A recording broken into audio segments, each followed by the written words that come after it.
then? What about your start to the game? It wasn't bad, was it? Why should an honest answer be a mistake? How can a modern day manager not have a mobile phone? Why should he? Okay, football show. We are up and running. We'll talk to Pat Nevin very shortly, but first, we brought you the Merseyside Derby live on the show yesterday. Premier League commentary every Sunday and off the ball. Nathan Murphy and Kevin Caban were at Goodison, finished 0-0, obviously. In a moment, we're going to hear from Seamus Coleman as well. He's quite interested on a few things. Nathan managed to grab a few words with the Everton captain in the tunnel. So Seamus Coleman in a moment, but first, Nathan and Kev at full time went down pitch side at Goodison and reflected on Everton 0, Liverpool 0. So another Sunday, another scoreless draw for Liverpool away to one of their fiercest rivals. It means the title is now out of their own hands. They're a point behind Manchester City. Kevin Caban was alongside me for the afternoon. Was that a performance that would worry you if you were a Liverpool fan? No, I was actually just in the press conference there listening to Jurgen Klopp, and I think he's quite relaxed about everything.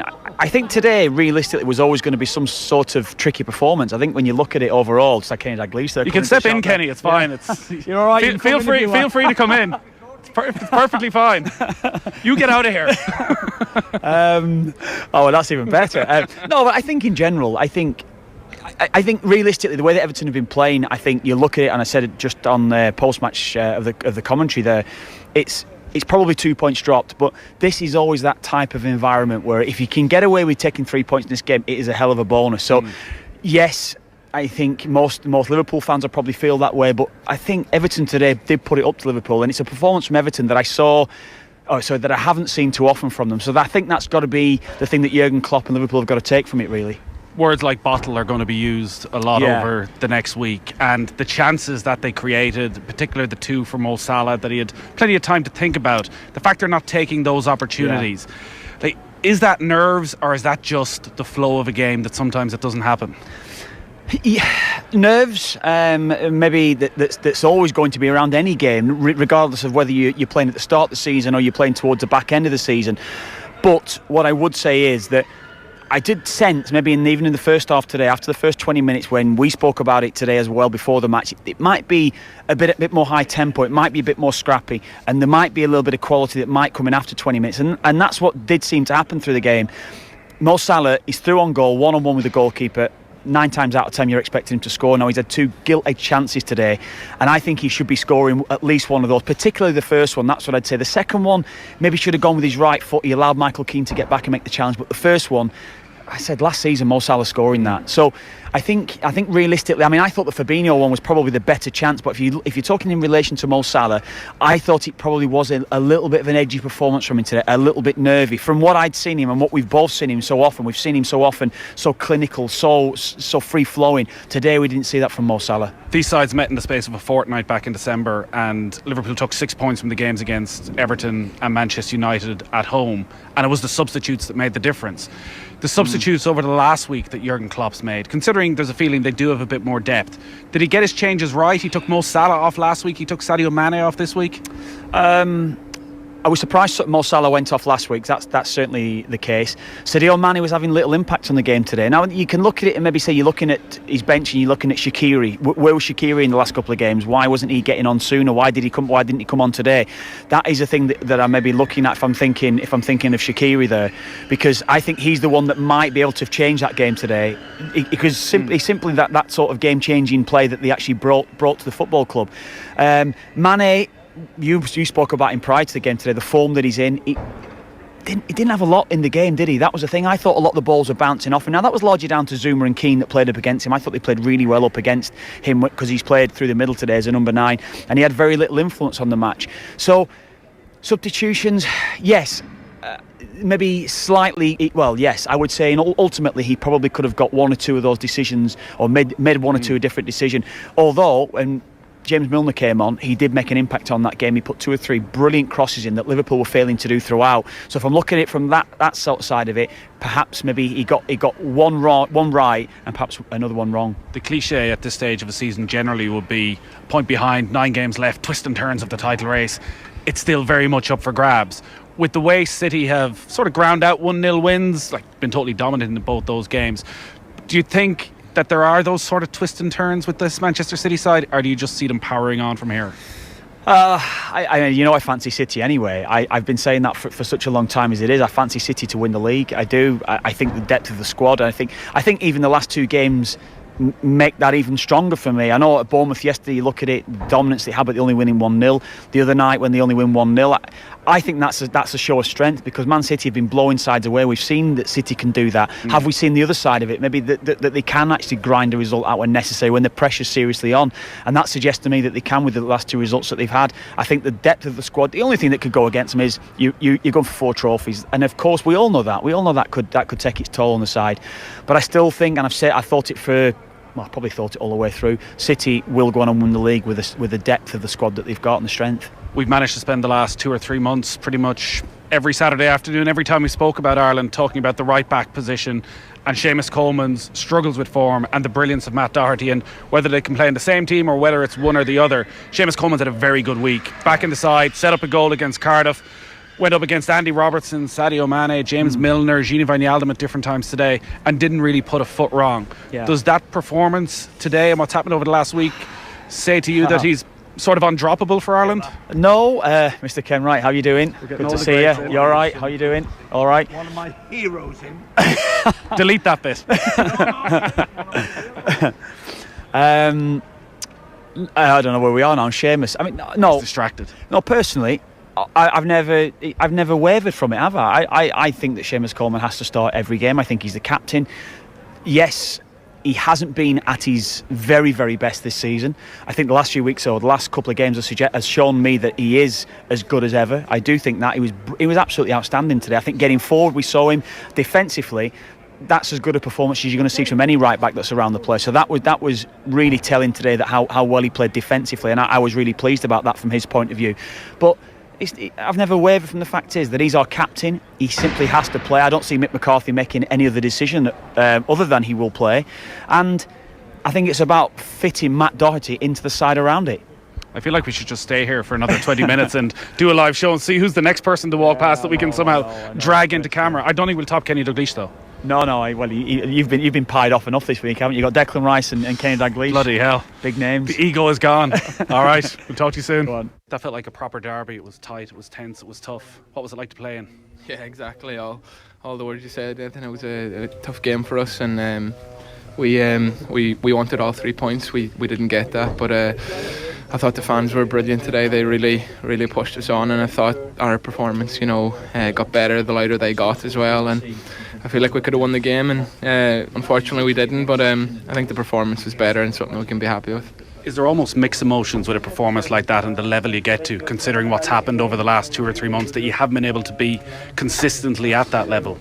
Very much so. We know what we're capable of, but we've not been, as a team, we've not been nowhere near good enough, and we've had to look at ourselves a lot. We've had to chat to ourselves a lot and understand why. And I think one thing you've got to keep doing when things aren't going so well is just keep fully committed to the job, keep believing that you're doing the right things, and it'll turn. And at the minute, it's just not been good enough, and there is that added pressure to play for this club. People maybe from the outside looking in don't understand the pressure of playing for this club, but when you get here you soon realise, and the fans are unforgiving if you're not rolling your sleeves up for the cause. And I think as a group we're all getting to terms with that. Obviously I've been here a long time, but as you've seen from when lads do roll their sleeves up, you see the response that fans give us. So that's something that we need to look at going forward. I'm sure you're going to tell me you don't think about Liverpool and you wanted to win that game, but you saw the reaction from the Everton supporters at taking 2 points off Liverpool and denting their run for the title. How big a factor is that? Is that something as Everton players you thought about? I understand 100%. That's 100% where the fans would be. They don't want to see their rivals winning the league, and as Everton players you don't want to see your rivals winning the league. But we just had to look at ourselves because our performance haven't been good recently, and try and put on a good performance, and we did that. And we actually wanted to win, which wasn't the case. But yeah, we've put a little dent in their title hopes. But there's still a very, very good side, and it's going to be a good battle between them and Manchester City. This day, 2 weeks, you're going to be flying into Dublin to link up with the Republic of Ireland squad for the first 2 qualifiers. Have you got a sense from Mick McCarthy of what to expect in that very short period of time you're going to have together as a group before the first games? No, he'll get us together quite quickly, and a few lads have I know spoke to him, and he's really ready for the job, and we need to be equally as ready. And as you said, there's no wild time to gather before the games, but anytime you go and play for your country, you've got to be ready, and start of a new campaign, and I'm sure everyone's looking forward to it. It's been a good week for you personally, getting back in the team, setting up the goal down in Cardiff, and a really solid performance today against one of the most fearsome attacking left sides that any team have. The last couple of months when you've been in and out of the side, and people, like, we're looking at it from an Irish angle and where you are and what Matt Doherty's doing, how much are you thinking about that? And I know you want to get back in the club team, but how much are you thinking about the international side of things? When you stop thinking about yourself and start thinking about other things, that's when things go wrong. I've just got to look at myself. If I'm not playing well, I understand that. I've definitely not played as badly as some people might say at times. Not been to my standards, but there's been games where I've been good, and sometimes maybe, I've been here quite a long time, familiar faces. I've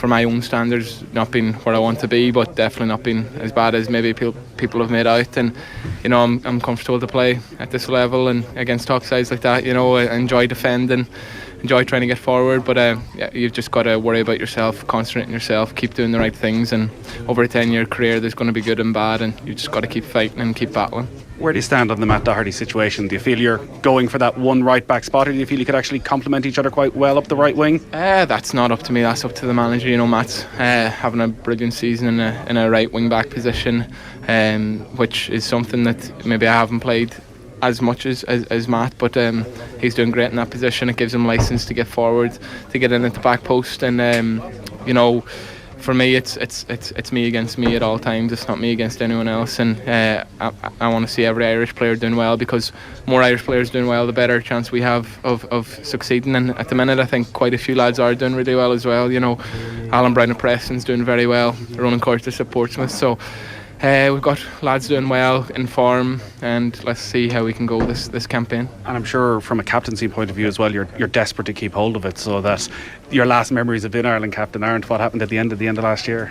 I've got no ego regarding captaincies. When I put on that shirt, captain, not captain, it's fully committed to the cause. I've come through maybe the long way around in this career, and there's no egos with me. You need to look at yourself in the mirror at all times and not look for excuses, not look why has this happened, why has that happened, and there's no egos regards that. Before I let you go, what are your thoughts on the Declan Rice situation and everything that's emerged over the last couple of weeks, his decision to go to England? Are you disappointed?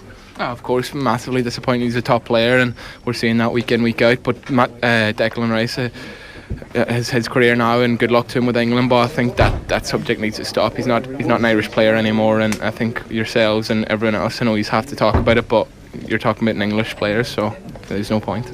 There you are. So that was all the reaction from Goodison Park. Seamus Coleman speaking to Nathan there, and before that Nathan and Kev giving their thoughts on the game. Next up, Pat Nevin was also at Goodison. We're going to talk to him about that game, the title race, Gareth Bale and El Clasico. Football on Off the Ball. Brought to you by Boyle Sports. Now with same-day withdrawals to your Visa debit card. Minister, what exactly will the proposed new online safety commissioner do? Up to now, we have relied on self-regulation by the companies. So what we're doing here is making sure that there will be a code in place to require all companies to take reasonable steps to keep users safe. But we will also have a regulator with the appropriate powers to ensure that the highest standards are observed. Hear the full News Talk Breakfast podcast at newstalk.com and on the News Talk app. Looking for a new car? Well, Nissan's incredible 2-for-1 offer is back. Only with Nissan, you get 2 new cars for the price of 1. Yes, you heard me right. That's 2 new cars for the price of 1. Buy a selected 191 Nissan and we'll replace it the following year for free. But hurry, this is a limited offer. Contact your local Nissan dealer today. Visit nissan.ie for details. Terms and conditions apply. Nissan. Innovation that excites. It's giving your teammates a lift to training on Saturday morning. Right, girls, everyone in? The Sunday kickabout in the park, or a sneaky five-a-side after work. It's the Liverpool fan hoping this is gonna be their year. Yes! At Coca-Cola, we're celebrating where everyone plays because we're a nation of super supporters. Share the passion. Coca-Cola, official soft drink partner of the Premier League. When you get a new home, or even one that's not so new anymore, it can be hard to know where to start to make it your own. Maybe with those horrific tiles in the downstairs bathroom, or that trippy carpet in the upstairs bathroom, the one the previous owners put down before you were even born. Yep, bathroom carpet. Whatever your plans, when it comes to your first home, start by talking to the Ulster Bank mortgage team to see how we could help. Talk to us today. Ulster Bank. Help for what matters. Over 18s and residential mortgages only. Ulster Bank Ireland DAC is regulated by the Central Bank of Ireland. Football Index is reinventing football betting. You can buy and sell the world's top players. Their value may go up and down, but it's not over with the final whistle like a regular bet. Football Index, reinventing football betting. Start building your portfolio today at footballindex.co.uk or download the app now. New customers only, minimum deposit and conditions apply. Gamble responsibly.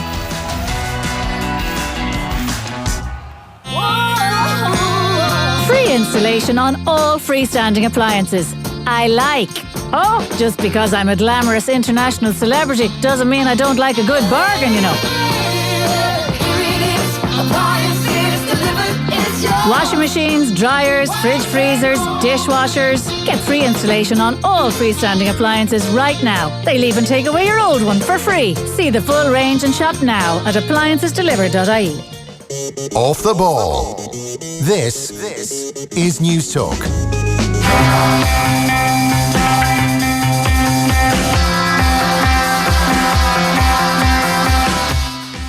That can only mean one thing. Pat Nevin, you're there?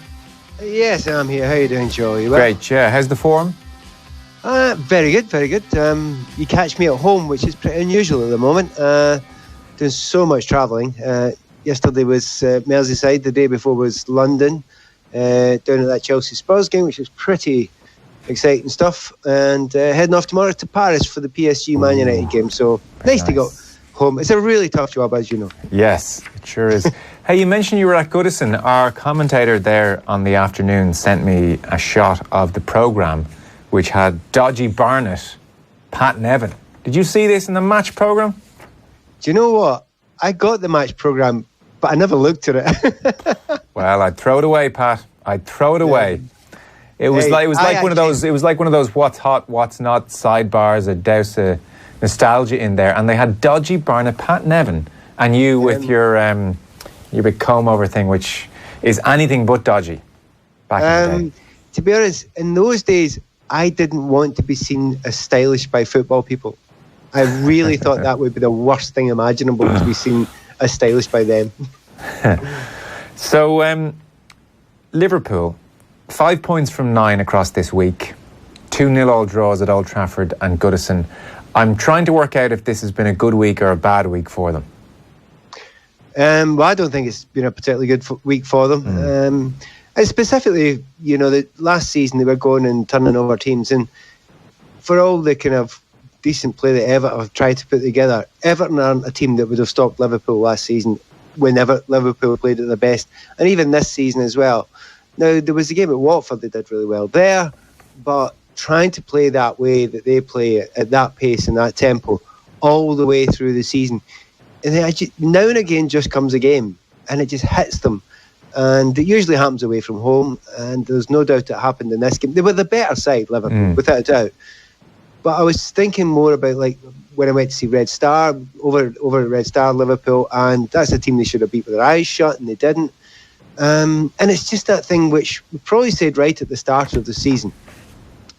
Those players that have played in the World Cup that didn't have a rest, that are asked to do too much this season, they will have dips. And there is no shadow of a doubt that Salah is on a bit of a dip at the moment. Those two missed chances. He was, you know, the best chances of the game were his chances. But being at the game, the amount of, you know, bad touches that he had, the amount of misplaced passes, which he always gets right, you know, just almost always gets right.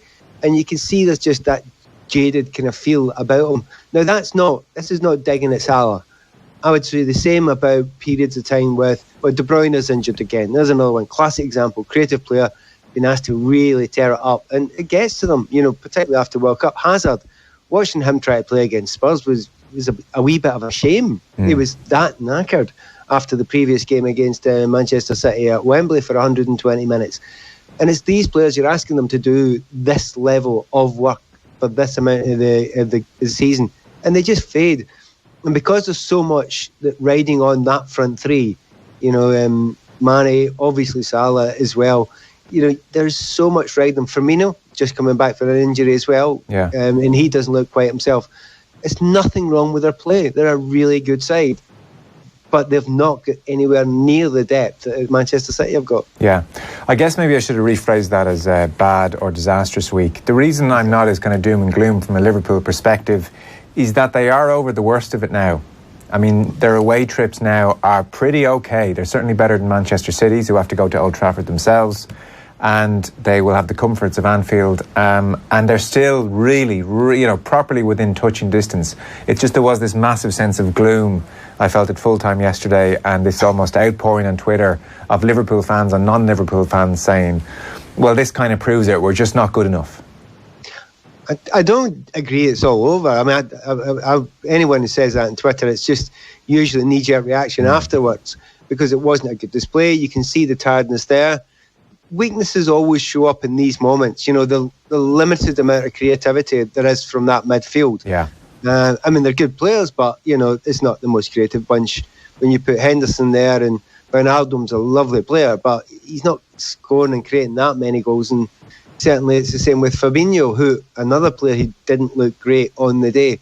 The weird thing was, and I was saying it through the first half, the commentary I was doing, the fullbacks weren't hammering up the line. I'm just so used to seeing Robertson flying, and it just kind of wasn't happening. Happened a little bit in the second half. Remember the same thing happened against was it Manchester United?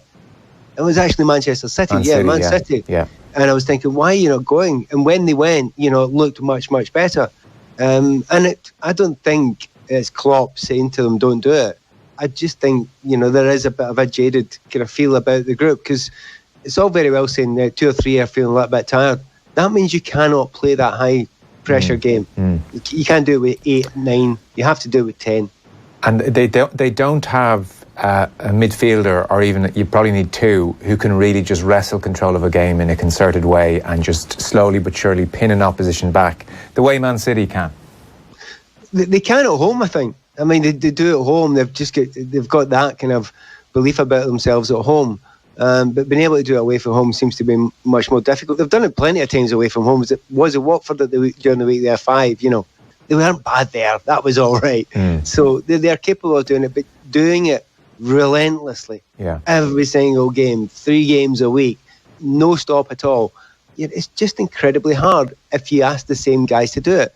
And at the end of the game against Everton, they had that famous front line, Firmino, Salah, Mane were there for a period of time, and then you thought, actually, it's a kind of shadow version of them just now. Yeah. And again, I do not blame them. I absolutely do not blame them. Every one of them's trying their best and working as hard as they can. But it gets to you. They are not superhuman. And I can just hear people going, we pay them $100,000 a week or whatever. Doesn't matter. You can pay me £1 million a week. Yeah. It's like saying to a boxer, I'll give you £10 billion if you beat Mike Tyson at his best. Still not be able to do it, Yeah, no, I totally. I think a lot of people accept the jaded point and accept tiredness. Any reasonable person listening will understand it's inevitable given the demands on the players. But for huge chunks of this game, I'm watching Van Dijk, who again was just extraordinary. Again, he's kind of a joy to watch. But Van Dijk, as he can do so brilliantly, hitting these 30-yard rakers out to, say, Salah on the wing. And they're beautiful passes and it's great and everything. But there was just a nagging sense that actually Liverpool really needed to just pin Everton back. And who of that midfield 3, if Robertson's not bombing on, if the fullbacks aren't bombing on, who of that midfield 3 can get on the ball and slowly but surely move Liverpool up the pitch and really strangle this game? There's no one showing for Van Dijk half the time. I don't know, was that your sense in the stadium? Oddly enough, it's you saying that, it echoed some of the things I was saying. They kind of miss out the midfield. Yes. The midfield's just there to kind of dog, and chase and harry people. But the best stuff just misses them. It's the fullbacks. I mean, Alexander-Arnold sometimes as well. He can do it, Robertson. But you get it at the back and then you just kind of miss them out. You can get it to the front. And it's not all the time, obviously, but it seems and it feels a little bit like that because of it's not no creativity. It's just limited in comparison, as you say correctly, with Manchester City. Another odd thing happened, and I don't know how clear it was if you're not at the game watching it, but the change at the end of the game with 20 odd minutes to go, when Silva decided, actually we can do them, and changed to a 4-1-4-1. I mean, teams don't do that. You would never do that against Man City. You'd be scared to death to do that against Man City. But they thought, no, we're going to go for this. And they kept on bringing on, attacking-minded players and taking slightly more defensive players on. So, okay, what have Everton got to lose? They're not going to get down. What a great scalp it would be for Silva. It would certainly heighten his thoughts, the fans' thoughts of him this season. But they kind of believed it. And about 20 minutes ago, you started believing it yourself that if anyone was going to win, it might actually be Everton. So, the teams see it. You feel, you're playing a game.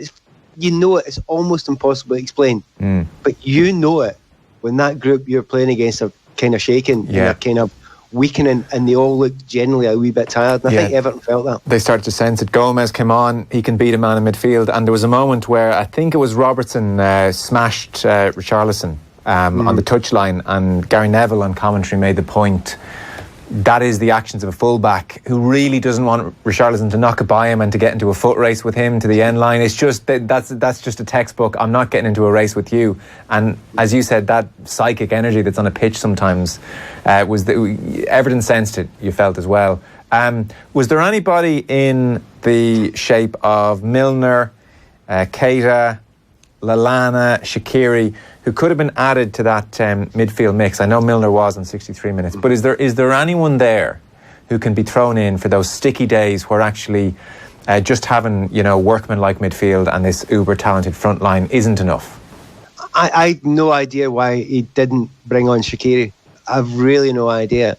You bring him on and you've got all the options now. You can excuse me, you can play with a diamond, you can put him as a 10, you can move him out wide, he can come in from the left or the right, and that means you can keep on Mane, you can keep on Salah, you can just all sorts of things. What he did was with the front three, he just switched them around a little bit. You go right, you go left, etc. But bringing him on, now it may well be that Shaqiri's got a wee injury, or he's not training well, or he's bopping lips out, I don't know. You can't tell. But I was looking at thinking, if I'm playing in that game, I absolutely want Shaqiri on there to drag them a little bit the other direction, because it was all going one direction. And I agree with Neville's point about Robertson. There was another thing on top of that about Robertson. He dealt with Walcott really well. So he had him, pace-wise, he wasn't really going to get done, even though Walcott's very quick. But on comes Richarlison, different set of questions, because he's got more skill, he's a more powerful player. And also in the midst of all that, Robertson's thinking, these last 20 minutes, I have to fly up the field because we need to win. Yeah. He ain't going nowhere, because Richarlison's going to push, absolutely pin him back. So in the midst of it all, everyone talking about Klopp, you got to say, well done, Silva, at that point in time. He brings on the right people and pins Liverpool back. So it's the easiest thing in the world to say, you should do this and do that and do the next thing. There's an opposition out there, and they're doing something to you to do as well. And I think Silva got it brilliantly right in the last 20-25 minutes. That's not to say, and any Liverpool's fans listening, Liverpool were the better side over the piece. They had the better chances. They should have won the game, but they didn't. And the last 20 minutes was their poorest. No, your point's clear. I mean, we can often analyse the bigger teams in isolation without touching on what very, very good managers and players are doing against them. I want to play you a clip of Klopp. I don't know, did you bother going to the press conference afterwards, but for people who didn't catch it, just an interesting exchange here. I'm not saying the pressure's getting to him or this is a meltdown or anything like that, but it's a testy enough exchange. I would say exasperation is almost the mood of Klopp here. So effectively he's having to defend accusations that he's not going for the jugular as much as he has been. They've had 7 draws. And by the way, in this clip, he talks about 9 match days. That's the 9 remaining games he's talking about. So here's Klopp defending the approach yesterday and generally, I suppose. We don't play PlayStation, eh? Do you think we didn't take enough risks today? Is that what you want to ask? That's really a disappointing question, I have to say, because that means like it's so easy. I tell them, boys, we take more risk. Come on, boys, we go for it. Can you imagine? Is there any draw but we didn't try to win? What is that?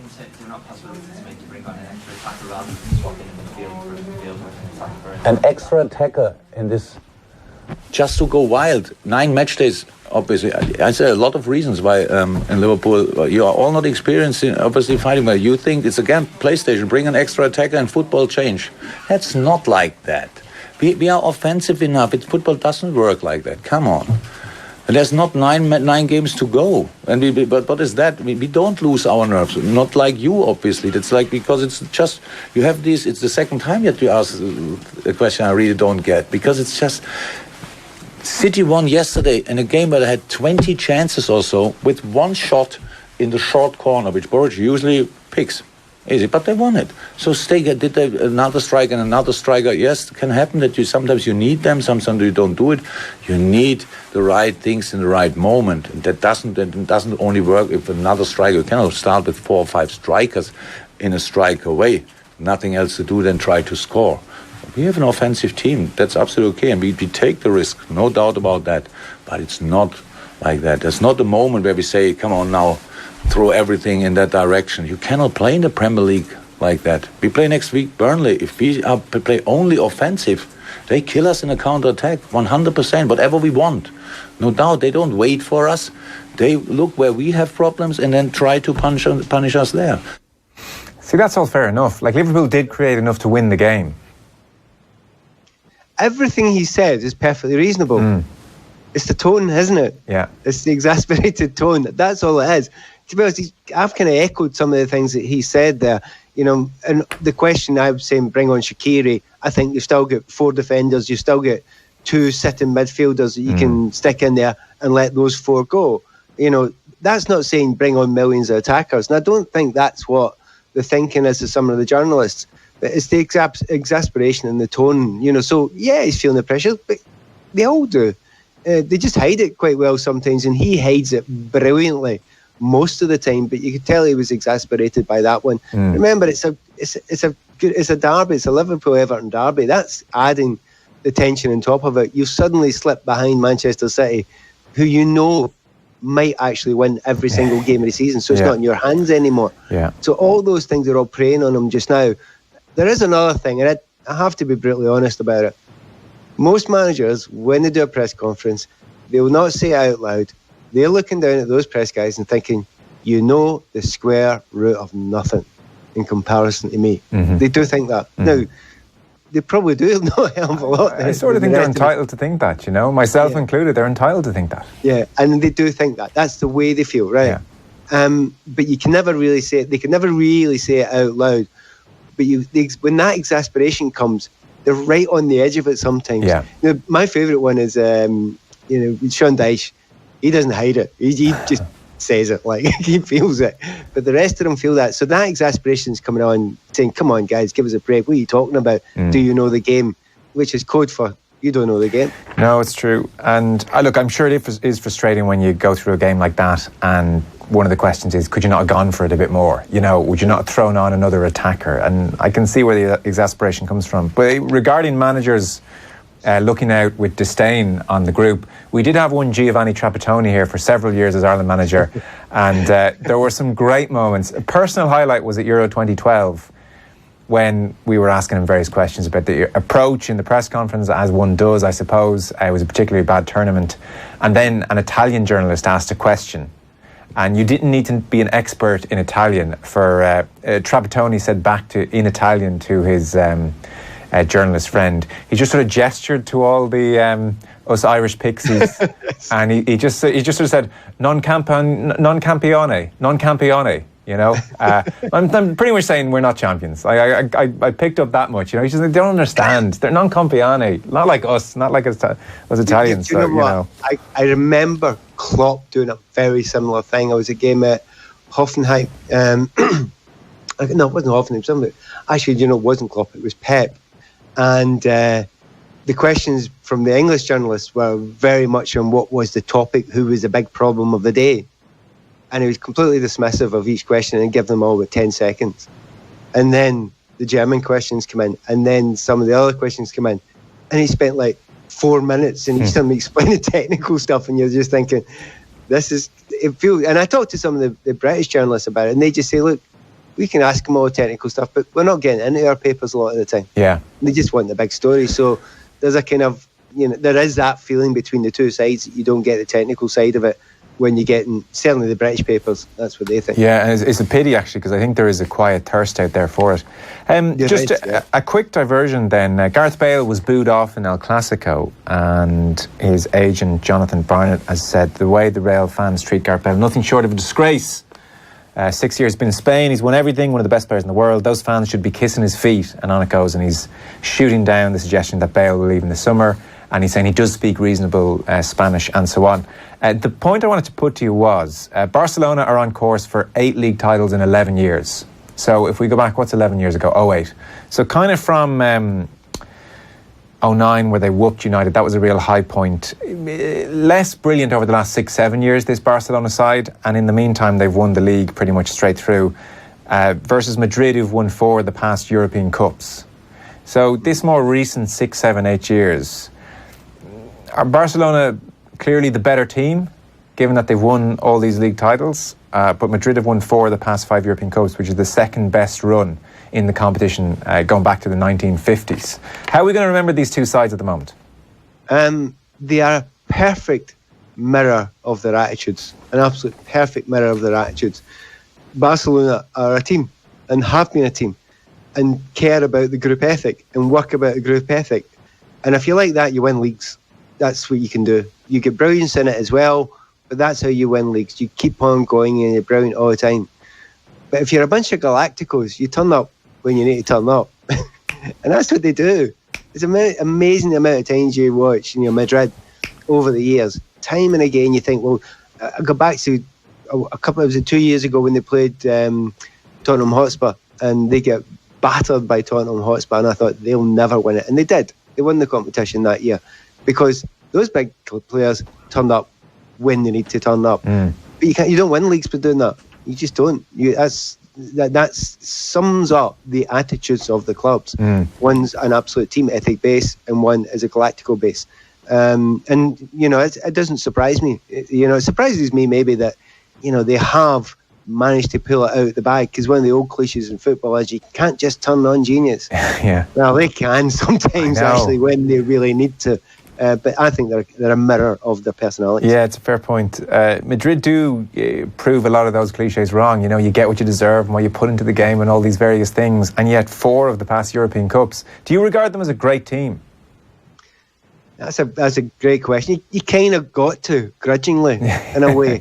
No, they've just I don't. Actually, no, go back on that. I don't think they're a great team. They're great players. There you go. That's your answer. And I think they've had fabulous players, and Ronaldo. It was just extraordinary what he managed to pull out the bag so many times. And it's kind of noticeable now. He's a massive miss. He's a huge miss for them now. And you can't ignore that side of it as well, because he's got them out of it so many times. But the Bale thing's very interesting. You hear so many different things. The stories about he can't really get by in Spanish, so you'll take no part in the dressing room. That's almost... I don't think he is a Galactical type personality, but it kind of smacks of it. That you don't make the effort to be part of the team. Yeah, it's all just a bunch of individuals, and he's not by a million miles, by a long shot. He's not the worst, and has not been the worst of that type. If even Gareth, and one day he'll talk about it, and he might just say, in actual fact, I didn't like their attitude, so I just kept myself to myself and done my own thing. I'd love to hear eventually, when his career's finished, and who knows when that'll be. And I think that's an interesting thing. Is he leaving at the end of the season? So where does he go if he does go at the end of the season? I've heard 1 or 2 people saying, nowhere. He just gives up. He's done enough. He's done what he wanted to do. Anything else he goes back to, like the Premier League, at that sort of pace of game, with the kind of ruggedness you get at the Premier League, with the amount of injuries he's got. Yeah. Does he really want it? So I don't know. No, that'd be fascinating. Yeah. Say for a second he decided to sail off into the sunset and really indulge his golfing addiction, which by all means is every bit as chronic as we hear. Did he reach his potential? And I asked this of a guy with 4 of 5 European Cups in the last couple of years, scoring miraculous goals in European Cup finals and pitching in big moments for Real Madrid. I think he has scored over 100 goals for Real Madrid. But my overriding sense is he's been injured, I think, over 30 times. He hasn't settled in. He hasn't done it on a consistent level. And the Bale we saw in the Premier League, I thought was just going to flourish completely at Madrid. And even this year, minus Ronaldo, I thought, well, maybe this is the year he really flourishes. How would we regard the great talent that was Bale, who set off for Spain? It's a great question. I kind of look at it, almost give you a strange sort of example. You look at Wayne Rooney. Did he have a good career? A lot of people say, well, he had a good career, clearly, but did he maximise his potential throughout his career? Well, look at the amount of goals he scored, look at the amount of caps he got, look at all those sorts of things. And many people will say, well, yes, the stats say it, but they're not absolutely convinced by it. I think the comparison, if you look at Bale, you look at, Rooney, you think, all right, we're comparing you with Ronaldo. We're comparing you, with Messi. That's who we're going to compare you with. I just think it's a bit unfair. It's specifically unfair, I think, on Bale, because the injuries I have a suspicion that's the problem. Yeah. The injuries have slowed him down, not slowed him down, but stopped him going further. He's been unable to put in that level of effort through 90 minutes of a game, and people notice it. And they always think, if a guy walks out on a pitch, you think, right, well, he's fit, he can play. Probably not 100% fit most of the time. And he's kind of covering it, and he's kind of shielding it a little bit. And that's really, really hard to do. And then you get abuse for it, and you can't turn around and say, I'm not fit. Because they'll say, you shouldn't be on the pitch then. Yeah. It's a kind of no-win situation. And if you're not on the pitch, they'll say, well, why don't you put yourself through the pain? And I think they just get fed up with some of those kind of higher sort of profile ones. Has he maximised his potential? He might have done with a different team, and certainly if he'd have been a little bit lucky with injuries. But he still had a brilliant career. No, listen, it's true. I mean, we're nitpicking. It will be amazing if he chooses, and I suppose it won't be for financial reasons, but if he chooses to really write the book or really talk honestly about his career, because he's kept his counsel to such an extent that he's almost a blank canvas, and we kind of project all these issues onto him. It's shaping up into a really nice finish to this season. Pat, we'll talk to you, well, next week we'll have United in Paris we'll touch on, and then they play Arsenal next weekend, so I'm sure we'll talk about that next Monday. Thanks, Emil. See you soon. There you are, that's Pat Nevin with us every Monday in the show. Up next, we're going to talk to Leon Blanche from our sponsor, Boyle Sports. And in the course of the discussion, we're going to refer to betting odds and gambling.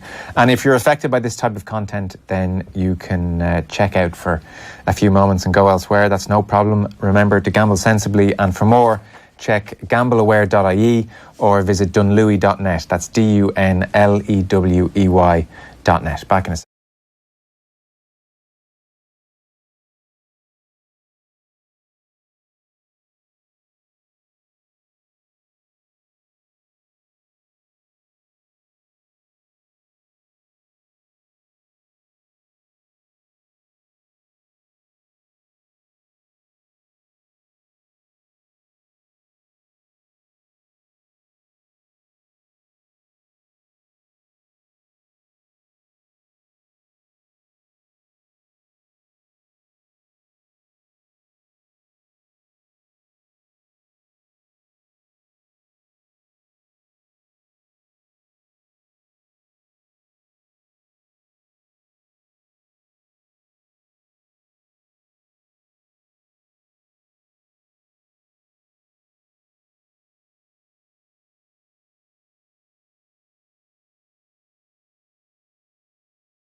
All this week on News Talk, it's FYI. Find your iPhone. We've brand new iPhone XS's to give away every single day, right across the station. All you have to do is stay listening to News Talk to find your iPhone. And when you hear it, Just text us to win. see newstalk.com/competitions for full details. FYI. Find your iPhone. Your chance to win a brand new iPhone XS. This week on News Talk. In the wrong hands, the violin can sound like a nightmare. But in the right ones...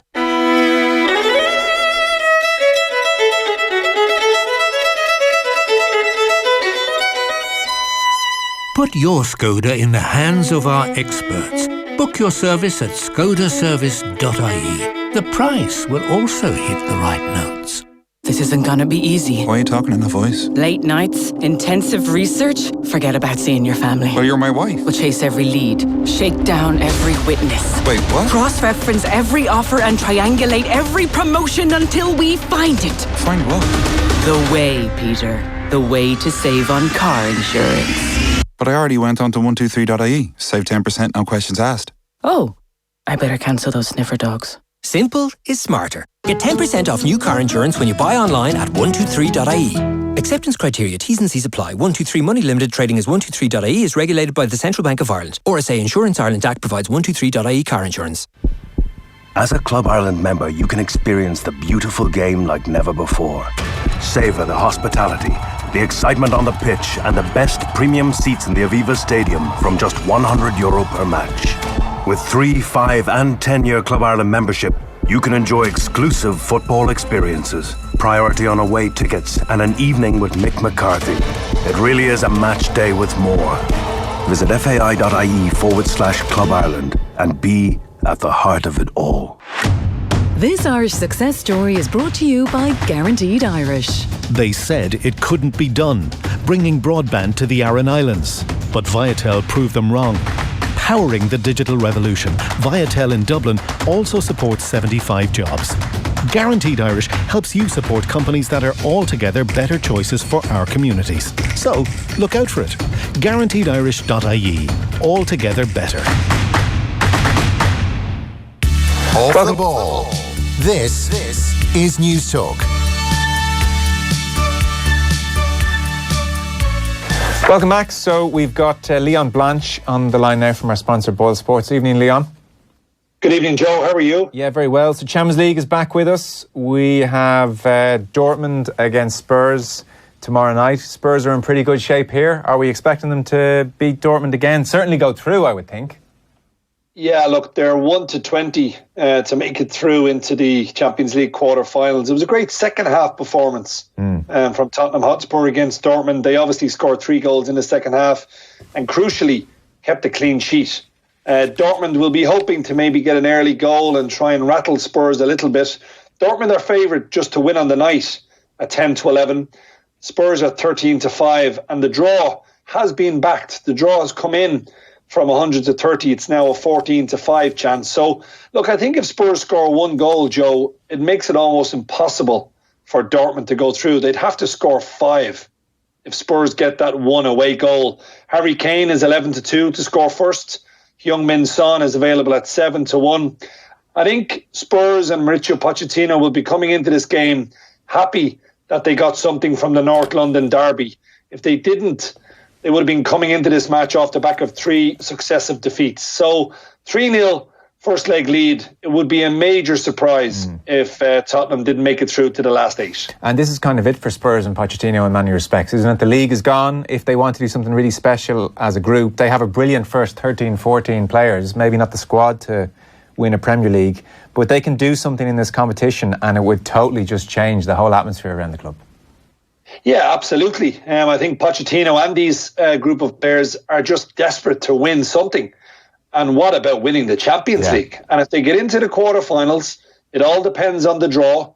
But they might get a nice handy, well, not a handy draw in the last 8 of European football, but they might get a favourable draw. And Spurs on their day, as you rightly said, The first kind of 13 or 14, maybe even 15 players would match any side in Europe. And I'm sure the likes of Harry Kane, they'll be hoping to get Dele Alli back fit for the quarterfinals. And then you never know.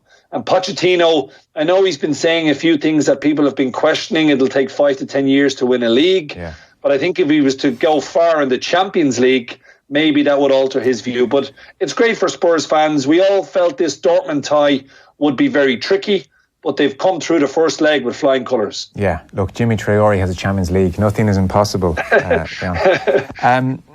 Paris, then, is going to be really interesting to see what Manchester United can muster up. I presume PSG, though, are firm favourites to go through to the knockout stages. Or the next stages. They are firm favourites. Look, they don't have the lead Tottenham have, but they nearly do. They obviously won 2-0 away from home. And now they've got Manchester United to come over to Paris. And PSG, as we saw in the group stages of the Champions League, they're very, very good on home soil. They're 1-2 just to win the match. Manchester United are 11-2, and the draw here is at 16-5. It's fair to say, Joe, normally when United play, a lot of Irish fans obviously living here would back United. There hasn't been much of that ahead of this fixture.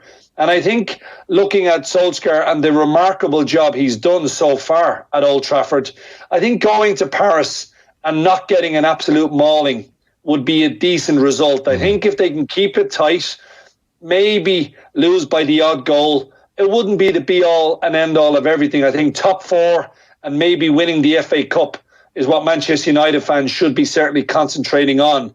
And I thought PSG got their tactics spot on. They man-marked Pogba in the first leg, and he was so ineffective. You know, he just didn't influence the game in any shape or form. He's obviously suspended for this return leg, but I just feel PSG, they are definitely one of the favourites. They're only around 4-1 or 9-2 to win the Champions League outright.